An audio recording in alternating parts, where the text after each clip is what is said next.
اعوذ باللہ من الشیطان الرجیم بسم اللہ الرحمن الرحیم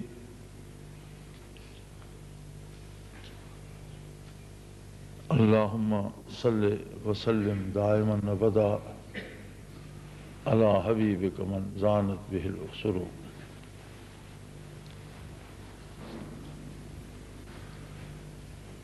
اقوام کی تعمیر کا بنیادی پتھر نظریہ ہوتا ہے۔ دین حق کے علاوہ جتنے بھی ادیان باطلہ ہیں، جتنے بھی دنیا میں مذہب پائے جاتے ہیں، جو بہت سے ہیں، ان میں بنیادی بات سب میں ایک ہے، نظریہ۔ نظریہ یہ ہوتا ہے کہ یہ عمل کیا جائے تو یہ دنیاوی فائدہ ہوگا، یہ ان کا نظریہ ہے۔ محققین نے انسانوں کو دور دراز جنگلوں میں تلاش کیا،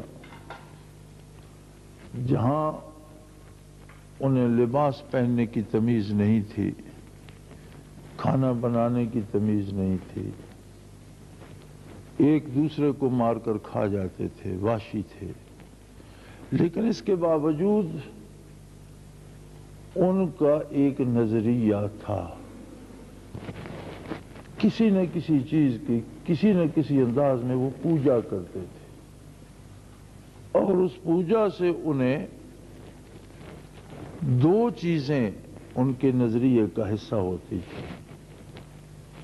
ایک کہ ہماری ضروریات پوری ہوں گی، اور دوسری چیز ہوتی تھی کہ ہمیں تحفظ رہے گا، کسی غیبی قوت کا تحفظ۔ اس کا مطلب یہ ہے کہ ضروری نہیں کہ لوگ تعلیم یافتہ ہوں تو ان کا نظریہ ہو، بلکہ نظریہ اللہ کریم نے انسان کے مزاج میں رکھ دیا۔ انبیاء تشریف لاتے رہے، ہر نبی نے نظریے کی اصلاح فرمائی اور لوگوں کو متوجہ اللہ کیا کہ تمہارا نظریہ یہ ہونا چاہیے کہ ہمارا پیدا کرنے والا کون ہے، کیسا ہے، اور ہماری اس زندگی کی ابتدا کیا ہے، اس کا انجام کیا ہے، اور وہ انجام جو ہے وہ بھی درست ہونا چاہیے، اور زندگی بھی پربہار ہونی چاہیے، اچھی ہونی چاہیے۔ لیکن وہ سارے نظریات جو انبیاء نے پیش فرمائے وہ ان قوموں کی استعداد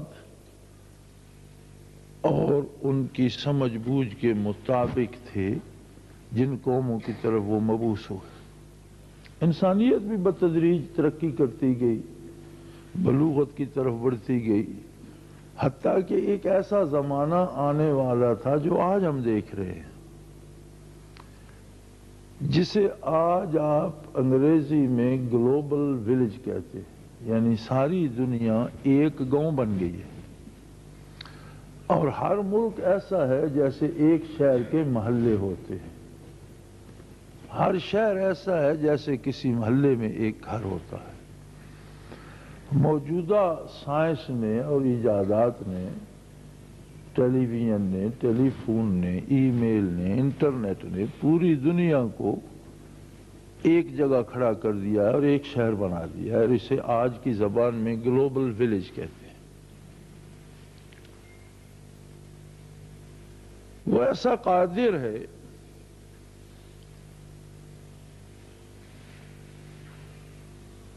کہ بچہ بعد میں پیدا ہوتا ہے اور ماں کے سینے میں دودھ پہلے آ جاتا ہے، حالانکہ بچے کو ضرورت تو پیدا ہونے کے بعد پڑتی ہے، لیکن وہ ضرورت کی تکمیل کا اہتمام پہلے کر دیتا ہے۔ جانوروں کو دیکھ لو، گائے بھینس کو، شیردار جانوروں کو دیکھ لو،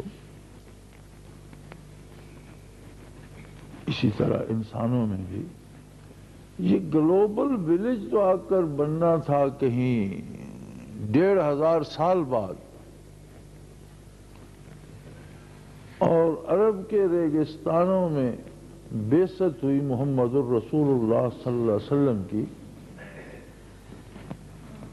تو آپ مبعوث ہوئے ساری انسانیت کے لیے، اور آپ نے جو نظریہ دیا وہ ساری انسانیت کے لیے بنیادی نظریہ تھا اور ہے اور رہے گا۔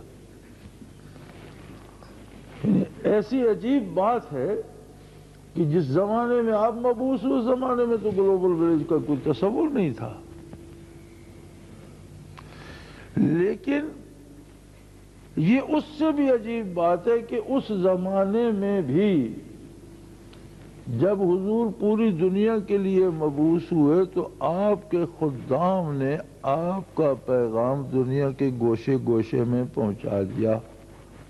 یہ عجیب ترین بات ہے کہ کہیں اونٹ کی پیٹھ پر، کہیں گھوڑے کی پشت پر، کہیں بحری جہاز میں، لیکن دنیا کا کوئی گوشہ بچا نہیں جہاں آپ صلی اللہ علیہ وسلم کا پیغام اس زمانے میں بھی نہ پہنچ گیا۔ وہ کیا تھا؟ بنیادی نظریہ تھا کہ ہم کون ہیں، ہم کیسے وجود میں آئے، ہمارا خالق کون ہے، اور جو ہمارا خالق ہے وہ کیسا ہے، کیا ہماری یہی زندگی ہے یا اس کی ابتدا کہیں پہلے تھی پھر یہ درمیان میں آئی، یا اس کے آگے کوئی ایک زندگی ہے۔ یہ سارا معاملہ صاف کر کے، واضح کر کے، اس انداز سے حضور علیہ الصلوۃ والسلام نے واضح فرمایا کہ آج کسی ان پڑھ چرواہے سے 1500 سال بعد آپ پوچھے تو وہ جانتا ہے کہ مرنے کے بعد زندگی ہے، میدان حشر ہے، حساب کتاب ہے، جنت اور دوزخ ہے۔ اب نظریہ کیا ہونا چاہیے؟ نظریہ یہ ہونا چاہیے کہ بنیادی طور پر زندگی اس کی بنائی ہوئی حدود میں گزرے جس نے زندگی دی ہے۔ اس نے زندگی کی جو حدود بنائی ہیں، ہم اپنی پسند کے مالک نہ بن جائیں بلکہ اس کی پسند کے مطابق زندگی گزارے۔ تو اگلی زندگی جو اس کے بعد آنے والی ہے وہ فرماتا ہے کہ اگر یہ زندگی تم میری پسند کے مطابق گزارو تو وہ زندگی تمہاری پسند کے مطابق ڈھل جائے گی۔ یعنی اخروی زندگی میں جو یہاں اللہ کی پسند کے مطابق زندگی گزاریں گے، اخروی زندگی میں یہ ہوگا کہ اگر انہوں نے کسی کا لباس جنتی نے دیکھا، دوسرے جنتی کا اسے پسند آیا اور اس نے چاہا کہ میرے پاس ایسا لباس ہو، تو اسے لباس بدلنے کی ضرورت پیش نہیں آئے گی، جو اس نے زیب تن کر رکھا ہے وہ فوراً ویسا بدل جائے گا۔ کسی کے پاس نعمت دیکھی، کوئی سواری دیکھی، یہ میرے پاس بھی ہو، فوراً آ جائے گی۔ کسی کا باغ دیکھا، یہ بہت خوبصورت ہے، میرے گھر کے گرد بھی ایسا باغ ہو، واپس گھر جائے گا تو ایسا باغ لگا ہوگا۔ یعنی جو پسند کرے گا جنتی وہ چیز فوراً حاضر ہو جائے گی۔ شرط یہ ہے کہ یہ زندگی اس کی پسند کے مطابق گزاری جائے۔ اب یہ جو بنیادی یہ سودا طے ہوا اللہ کے ساتھ، یہی ہمارا نظریہ ہے کہ ہمارا خالق ہے، واحد ہے، لا شریک ہے، رازق ہے، ہر چیز پہ قادر ہے، اس کا رسول ہے صلی اللہ علیہ وسلم جو ہمارے اور ہمارے خالق کے درمیان واحد رابطہ ہے، واحد ذریعہ ہے جو ہمیں بتاتا ہے کہ ہمارا خالق کس بات پہ راضی ہے، کس پہ ناراض ہے۔ اگر ہمارے پاس یہ اللہ کی کتاب ہے تو یہ بھی محمد الرسول اللہ صلی اللہ علیہ وسلم کی بتائی ہوئی ہے۔ اس لیے یہ قرآن ہے کہ حضور نے فرمایا یہ قرآن ہے۔ ہم اس لیے وہی مانتے ہیں کہ حضور نے فرمایا یہ وہی ہے، نہ کوئی وہی سننے کا دوسرا گواہ ہے، نہ کسی نے وہی کی آواز سنی، نہ کسی کو پتہ ہے وہی میں کیا نازل ہوا۔ یہ اصدق الصادقین محمد الرسول اللہ صلی اللہ علیہ وسلم نے بتایا کہ یہ وہی ہے۔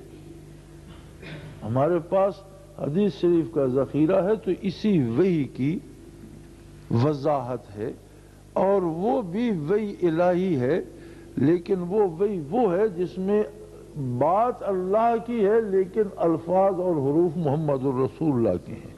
یہ وحی وہ ہے جس میں بات بھی اللہ کی ہے، الفاظ و حروف بھی اللہ کی، اس لیے اسے وحی مطلب کہتے ہیں، وہ وحی جس کی تلاوت کی جاتی ہے، اور جو احادیث مبارکہ ہیں انہیں وحی غیر مطلب کہتے ہیں کہ وہ وحی جس کی تلاوت نہیں کی جاتی، جسے پڑھ کر اس کی وضاحت سمجھی جاتی ہے۔ تو اب مومن کا نظریہ بنیادی طور پر اس کا ایمان ہے، نظریہ ہی جو ہے اسی کا نام ایمان ہے۔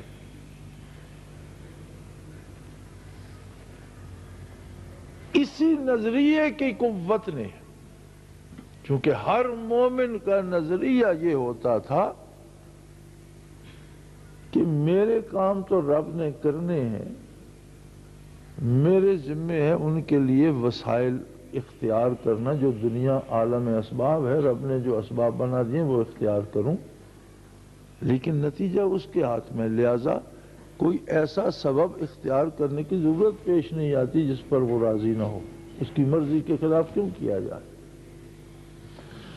دوسری بات، اس کی رضا مطلوب ہوتی ہے کہ وہ راضی ہو، یہ زندگی بھی سدھر جائے، آخرت بھی سدھر جائے، یہ اس کی پسند کے مطابق گزر جائے، وہ میری پسند کے مطابق مجھے مل جائے۔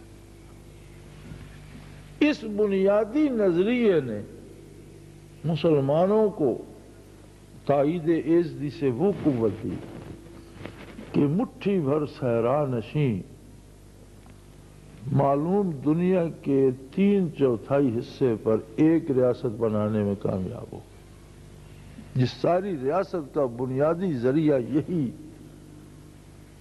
حق، عدل، انصاف، ایمان، جو نام بھی آپ دے رہے۔ وقت گزرتا گیا، حالات بدلتے گئے، عروج و زوال آیا۔ محمد بن قاسم رحمۃ اللہ تعالی علیہ نے قدم رکھا سرزمین ہند پر، پھر ہندوستان سارا اسلام کے زیر نگیں آیا، پھر مغلوں نے بنیاد رکھی سلطنت اسلامی کی، 1000 برس تک مختلف انداز میں مسلمان اس پہ حکومت کرتے رہے۔ پھر اس کے بعد مغربی طاقتیں آئیں، فرانسیسی آئے، برطانوی آئے، اور بر صغیر برطانیہ کی غلامی میں چلا گیا۔ ایک زمانہ تھا جب برطانیہ نے کینیڈا پر، امریکہ پر، افریقہ پر، ایشیا پر اپنی کالونیاں قائم کیں اور اپنی حکومتیں بنائیں اور لوگوں کو غلام بنایا، اور وہاں فزیکلی یعنی ذاتی طور پر ان کے نمائندے بیٹھ کر حکومت کرتے تھے۔ اب اس میں ایک تبدیلی آ گئی نئی ایجادات کی وجہ سے۔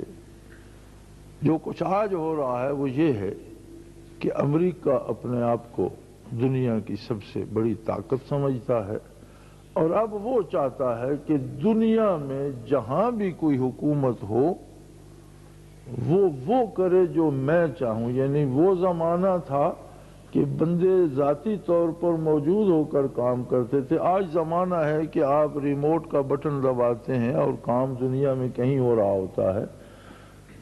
آج امریکہ اس برطانوی پالیسی پہ عمل درآمد کر رہا ہے کہ آج ریموٹ کنٹرول سے پوری دنیا پر امریکہ حکومت کرے، جس طرح یہ محاورہ بن گیا تھا کہ برطانوی سلطنت میں سورج غروب نہیں ہوتا، آج امریکہ یہ چاہتا ہے کہ امریکی ریاست میں سورج غروب نہ ہو، اور جو نہ مانے اس کو نابود کر دیا جائے۔ یہ عراق پر حملے یا فلاں پر چڑھائی یا مسلمانوں پر مظالم یا طالبان کی ریاست اسلامیہ کی تباہی، یہ ساری وہ رکاوٹیں ہیں جو امریکہ سمجھتا تھا کہ میری دنیا پر حکومت قائم کرنے کی راہ میں یہ رکاوٹیں ہیں۔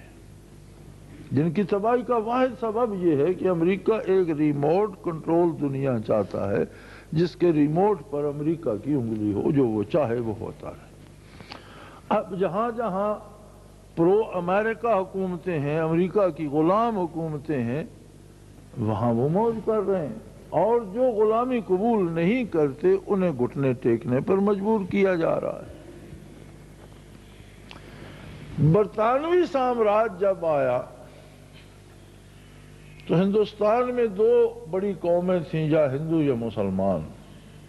ہندو قوم کی ایک خصوصیت ہے، ہندوؤں کا نظریہ یہ ہے کہ اپنے سے بڑی طاقت کے سامنے جھک جانا چاہیے۔ اس نظریے نے انہیں بڑے درختوں، پیپل اور برگد کا درخت بہت بڑا ہوتا ہے، اس کی پوجا انہوں نے شروع کر دی۔ جو جانور یا درندہ اپنے سے تکڑا نظر آیا اس کی پوجا شروع کر دی۔ ہاتھی بڑا جانور نظر آیا، اسے گنیش دیوتا بنا لیا۔ سانپ خطرناک اور بڑی ہیبتناک چیز نظر آئی، اس کی پوجا شروع کر دی۔ یعنی جو بھی طاقت آپ کو نظر آئے کہ آپ سے بڑی ہے، اسی کی پرستش شروع کر دو، اسی کی غلامی شروع کر دو۔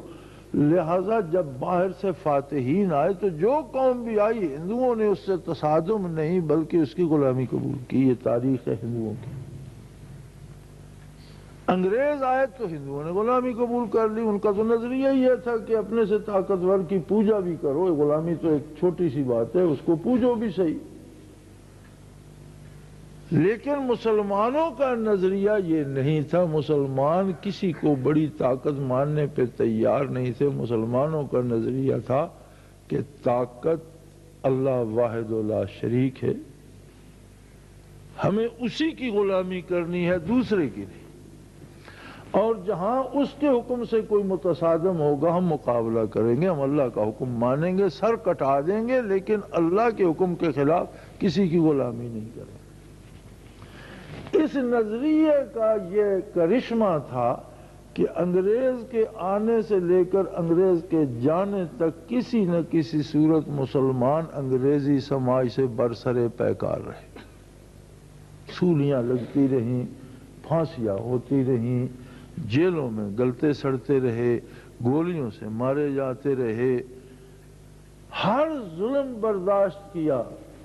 لیکن پورا جو انگریز کا 150 سالہ یا 200 سالہ عہد ہے، جس میں کچھ عرصہ ہندوستان کی فتح میں گزرا، کچھ 100 سال کے قریب اس نے جم کر حکومت کی، اس سارے میں آپ کو مسلمان جہاد کرتے نظر آئیں گے، کبھی فردن فردن، کبھی کسی تحریک کی صورت۔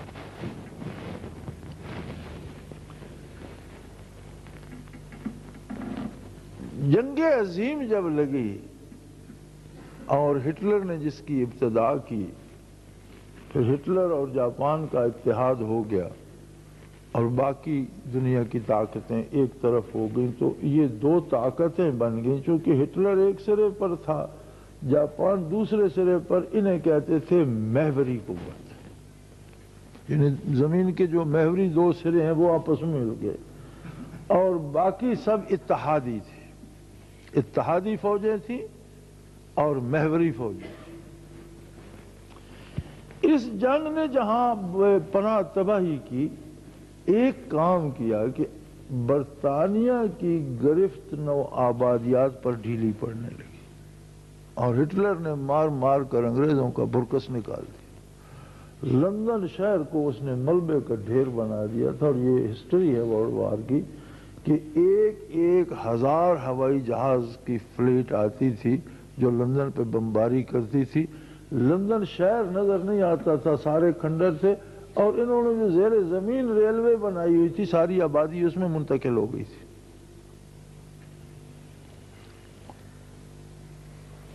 پھر اتحادیوں کو فتح ہوئی، محوریوں کو شکست ہوئی، ہٹلر مارا گیا، جاپان سرنڈر کر گیا۔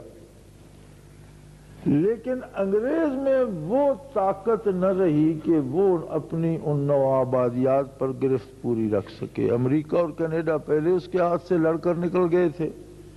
افریقہ اور ایشیا میں نو آبادیاں تھیں، ایک ایک کر کے اس کے ہاتھ سے نکلنے لگیں۔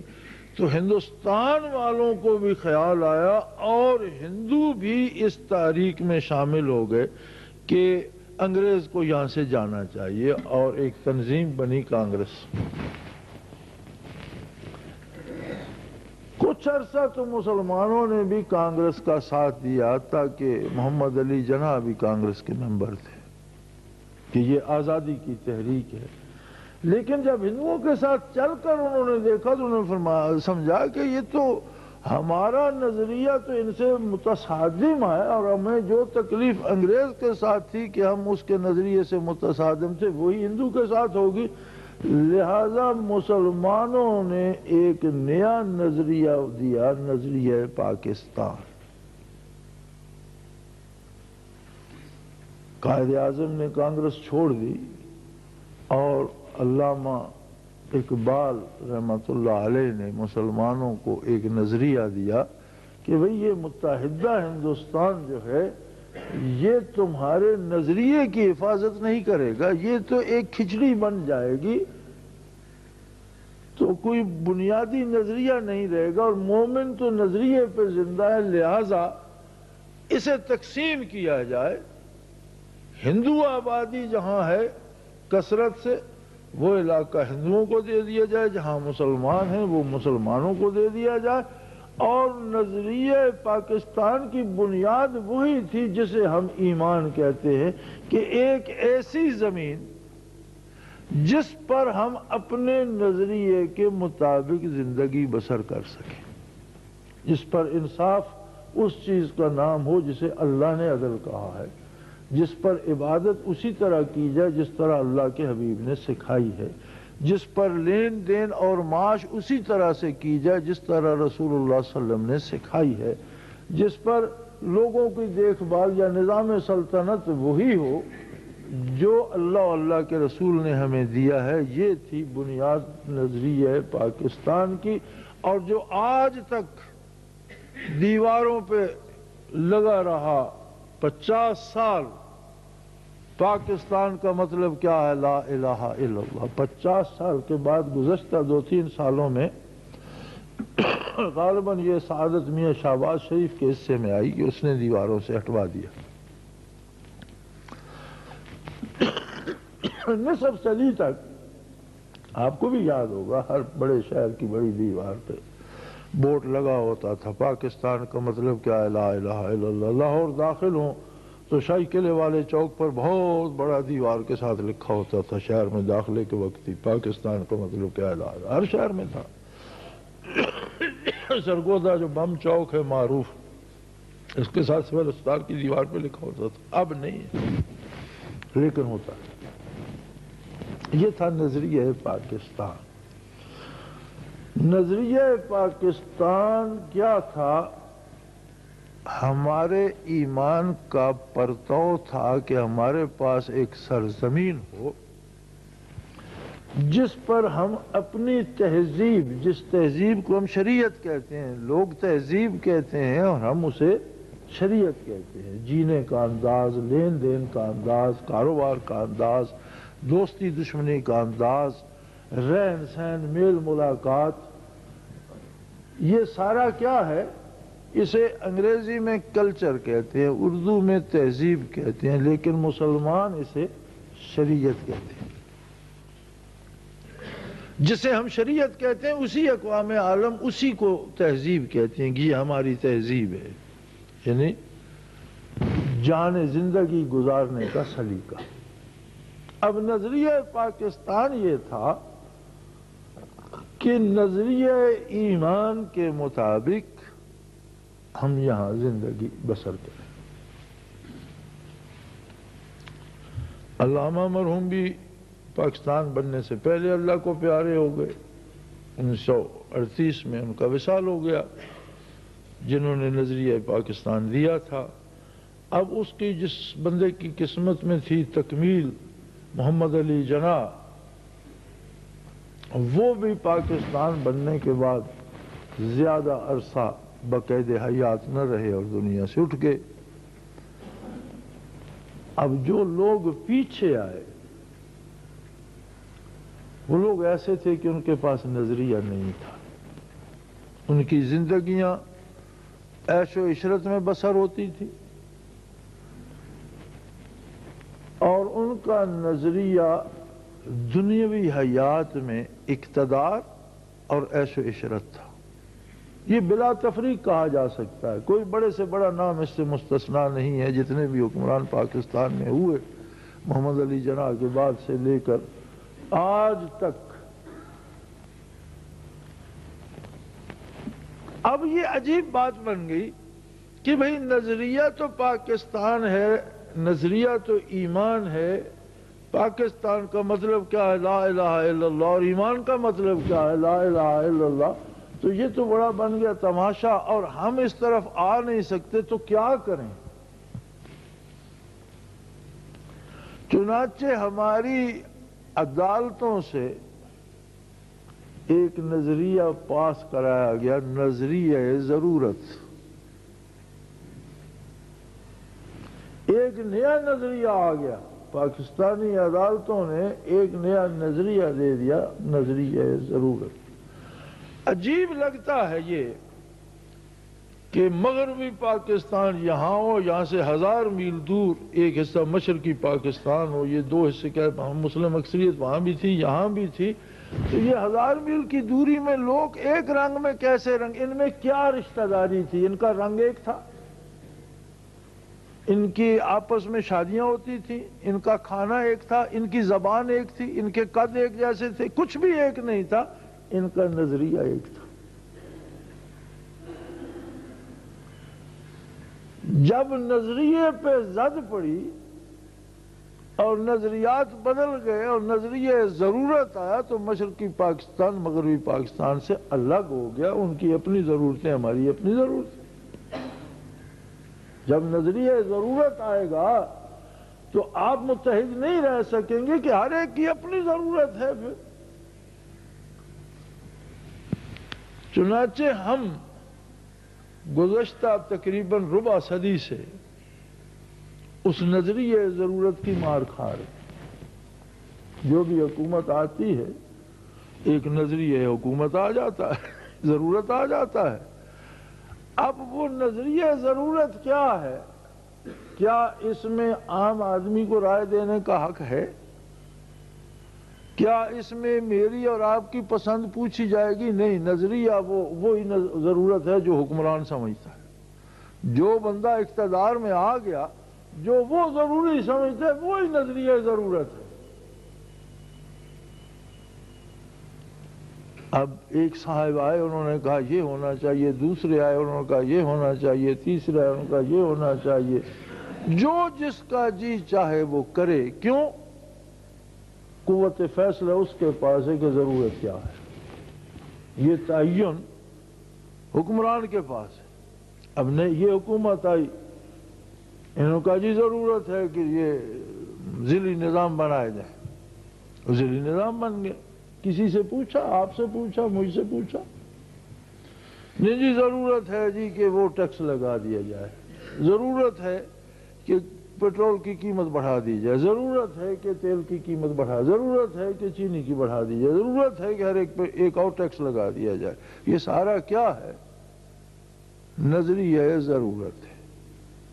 اب ہم دو نظریوں کے درمیان پھنسے ہوئے۔ ہمارا ایمان ہے نظریہ پاکستان، یہ ہمارا عقیدہ ہے، ہمارا ایمان ہے۔ ایک ایسی سرزمین، ایک ایسا گھر جس میں ہماری جان محفوظ ہو، مال محفوظ ہو، آبرو محفوظ ہو، جس میں کوئی غیر مسلم بھی بستا ہو تو اس کی جان مال آبرو کو تحفظ حاصل ہو، جس میں ہر ایک کے ساتھ عدل ہو، انصاف ہو، ہر ظالم کو ظلم سے روکا جائے، ہر مظلوم کی دستگیری کی جائے۔ یہ کیا ہے؟ اسے آپ نظریہ ایمان کہیں، اسے آپ نظریہ پاکستان کہیں، چونکہ نظریہ پاکستان تعبیر ہے، تفسیر ہے نظریہ ایمان کی، اور یہ جملہ اس کو بتا دیتا ہے کہ پاکستان کا مطلب کیا ہے؟ لا الہ الا اللہ۔ لیکن برا ہو اس نئے نظریے کا، خدا اسے نابود کرے جو ہمارے سروں پہ مسلط ہو گیا، نظریہ ضرورت۔ اب جو بھی اقتدار میں آتا ہے اس کی پہلی ضرورت یہ ہوتی ہے کہ اقتدار ہمیشہ میرے پاس رہے۔ نظریہ ضرورت کا سب سے جو بڑا اثر قوم پہ پڑا وہ یہ ہے کہ ہر صاحب اقتدار نے پہلی ضرورت تو یہ متعین کر لی کہ اقتدار ہمیشہ میرے پاس رہے۔ اب اس اقتدار کو پاس رکھنے کے لیے کس کی گردن ماری جائے، کس کی زبان کاٹی جائے، کس کی ٹانگ توڑی جائے، کس کو بھوک اور افلاس میں مبتلا کیا جائے، دوام اقتدار کے لیے حکمرانوں نے یہ سمجھا کہ ہر آدمی کو روٹی کے چکر میں مبتلا کر دو، انہیں حکومت کی فرصت ہی نہ، سوچنے کی فرصت ہی نہ دو۔ آپ نے دیکھا جہاں جہاں بڑے بڑے جاگیردار تھے وہاں کوئی پرائمری اسکول بھی نہیں، اور ان کے بچے شہروں سے پڑھ کر باہر ملکوں میں چلے جاتے ہیں، پی ایچ ڈی کر کے آ جاتے ہیں، لیکن عام آدمی کا بچہ پرائمری بھی نہیں پڑھ سکتا، اس لیے کہ اسے وہ جاہل رکھنا چاہتے تھے۔ امیر کے گودام دانوں سے بھر جاتے تھے، لیکن جو اس کی زمینوں پہ کام کرتے تھے وہ نانے جمی کو ترستے تھے، اس لیے کہ انہیں وہ بھوکا رکھنا چاہتے تھے۔ اجرت دیتے تو اتنی کم ہوتی کہ اس سے اس کا مہینہ بسر نہیں ہوتا، لہذا وہ اور مزید پیشگی لیتا، ایک ایک مزیرہ 3-3 لاکھ کا مقروض ہے۔ وہ کیوں مقروض ہو گیا؟ اس لیے کہ جو اجرت اسے ملتی ہے اس سے اس کا شب و روز نہیں گزرتا، لہذا وہ زیادہ ادھار لیتا ہے، وہ زیادہ ملتا ہے، وہ ادھار ہے، پھر ان کو بیچا خریدا جاتا ہے۔ میں کہتا ہوں جی یہ آپ کا مزیرہ ہے، یہ مجھے بھئی اس کے ذمہ تو 1.5 لاکھ ہے، آپ 1.5 لاکھ دے دیں، لے جائیں، پھر میں نے 1.5 لاکھ دے دیا، اب وہ میری غلامی میں آ گیا۔ یہاں بھی وہی افلاس ہے، پھر وہ 10-10 5-5 مجھ سے لیتا رہے گا، 1.5 کا 2 لاکھ ہو گیا، کوئی اور آیا تو 2 لاکھ مجھے دے کر اسے لے جائے گا۔ ایک جانور سے زیادہ اس کی کوئی حیثیت نہ رہی۔ یہ کیا تھا؟ اقتدار کو طول دینے کا طریقہ۔ جاگیردار کی اپنی جاگیر پہ بادشاہت قائم رکھ، اسی کو بڑے پیمانے پر اختیار کیا حکمرانوں نے۔ انہوں نے کہا اس قوم کو بیچو، رہن رکھو۔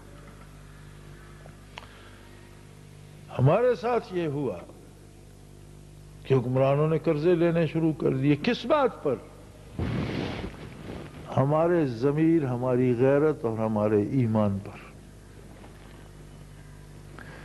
جو قرضے لیے گئے وہ نصف ارب ہیں یا جتنے ڈالر ہیں، کم و بیش نصف ارب ڈالر کے لگ بھگ ہیں،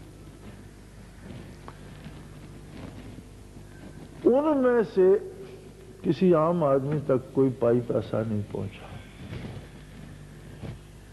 وہ ارباب اقتدار و اختیار میں تقسیم ہو گئے، اور مزے کی بات یہ ہے کہ انہوں نے یہاں سے بھی لوٹا، وہ قرضے بھی لیے۔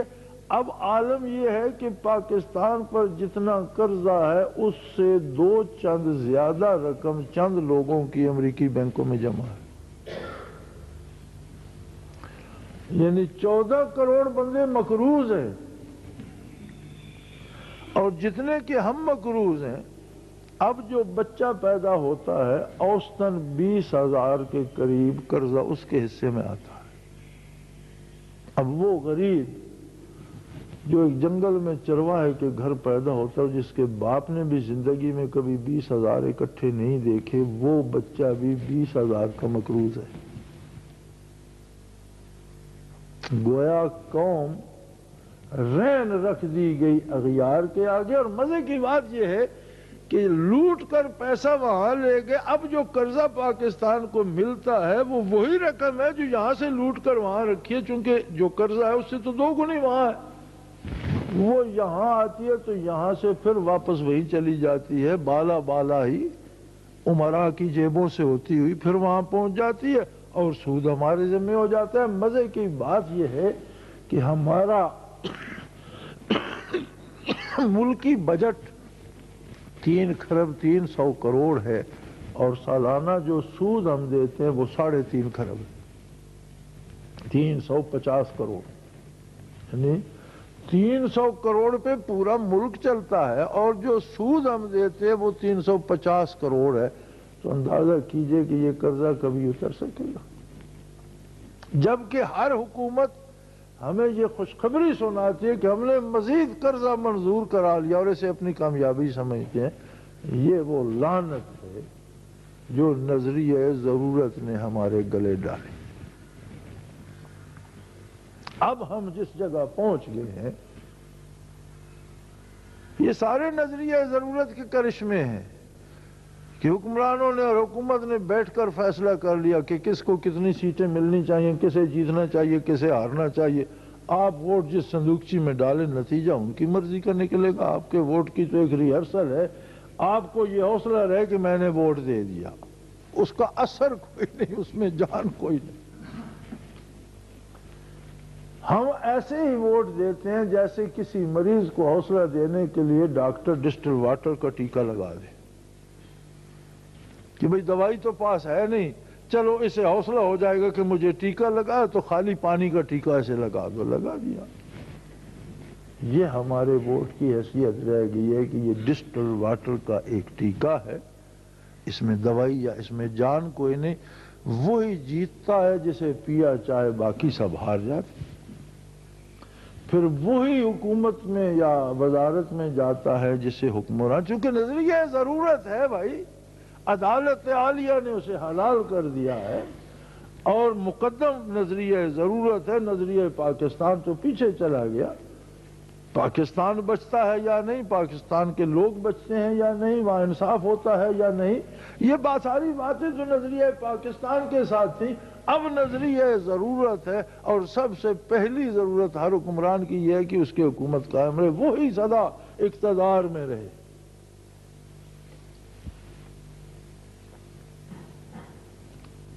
آج قوم اس چوراہے پہ کھڑی ہے کہ یہ فیصلہ عام آدمی کو کرنا ہے، گڈریے کو کرنا ہے، چرواہے کو کرنا ہے، کاشتکار کو کرنا ہے، دکاندار کو کرنا ہے، مزدور کو کرنا ہے، جن کا رزق چھینا جا رہا ہے، جن کی عزتیں لٹ رہی ہیں، جن کے گھر اجڑ رہے ہیں، جن کے بیٹے قتل ہو رہے ہیں، اور جن کے ماں باپ علاج اور دوائی کو ترستے ہوئے مر رہے ہیں، انہیں اب غیرت ایمانی کا مظاہرہ کرنا ہے، اور انہیں بتانا ہے کہ ہمیں نظریہ پاکستان یا نظریہ ایمان کے ساتھ جینا ہے یا نظریہ ضرورت کے ساتھ۔ اب اس فیصلے کا وقت آ گیا ہے کہ ہمیں یہ طے کرنا ہے کہ نظریہ ہمارا نظریہ پاکستان ہے یا ہمیں نظریہ ضرورت کے تحت جینا ہے۔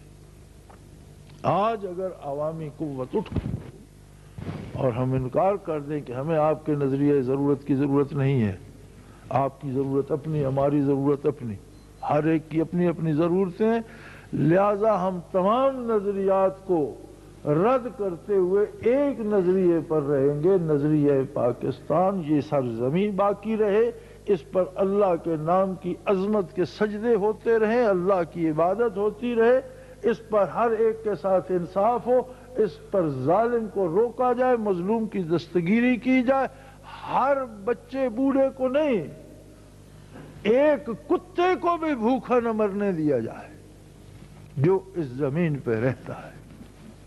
یہاں کے گیدڑوں کی بھی رکھوالی کی جائے، ان کے جینے کا بھی اہتمام کیا جائے، یہاں کے ایک ایک پودے، ایک ایک درخت کو تحفظ دیا جائے، یہاں کے ایک ایک چشمے، ایک ایک ندی، ایک ایک نالے کو تحفظ دیا جائے، ایک ایک دریا کی حفاظت کی جائے، ایک ایک انچ زمین کی، ایک ایک پہاڑی کی، ایک ایک پلاٹ کی، اور ایک ایک کھیت کی، اور ایک ایک خوشے گندم کی حفاظت کی جائے کہ یہ پاکستان ہے جس کا مطلب ہے لا الہ الا اللہ۔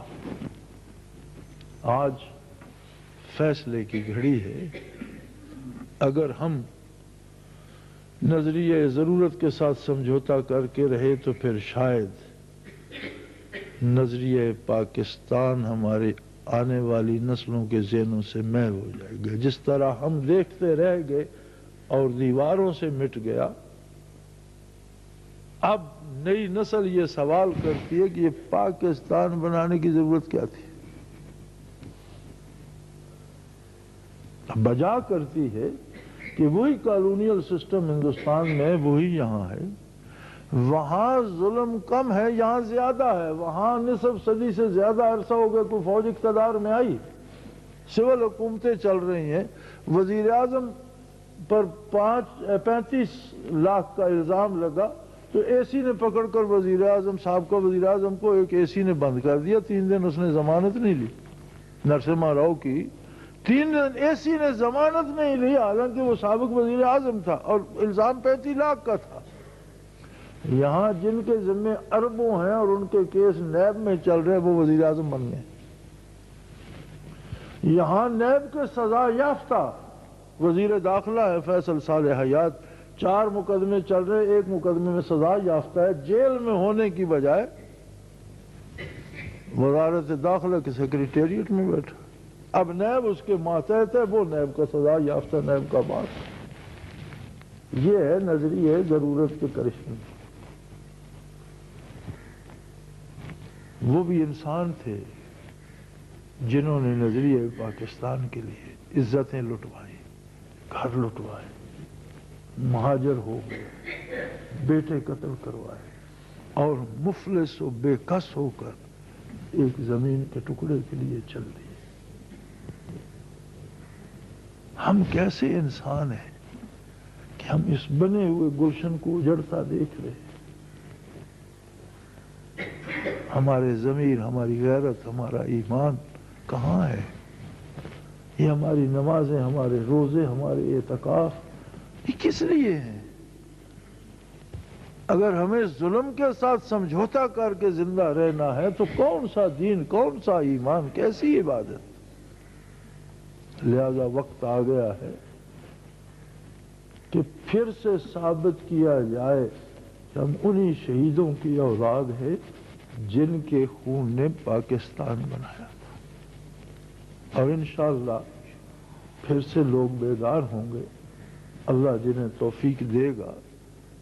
یہ نظریہ کیونکہ ایمان ہے، یہ مٹنے والا نہیں ہے. مٹنا نظریہ ضرورت کو ہی پڑے گا. وآخر دعوانا ان الحمدللہ رب العالمین.